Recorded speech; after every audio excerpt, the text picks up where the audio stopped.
Good. Dr. Tyson, this is Patrick. I'm doing lab 10/1, and then Alex will repeat this as well on the next video.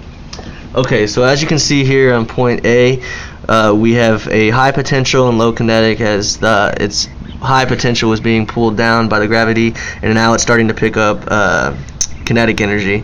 And at point B, we have low potential and high kinetic because now it's picked up the speed and is moving, so it's got the kinetic energy, but it still has that stored energy for potential energy. Going up to C, it's high potential, low kinetic because at the top right here, it's going to be again pulled down by gravity, and it's at a stop point, so it's going to have the stored energy that pulls it down by the gravity to pick up the kinetic energy again. At point D, we have high kinetic and low potential going up. At E, we have low kinetic and high potential, and then down to F, which is high kinetic again and low potential. Since that was only a minute, we're going to throw mine in here too because we explain it slightly differently. So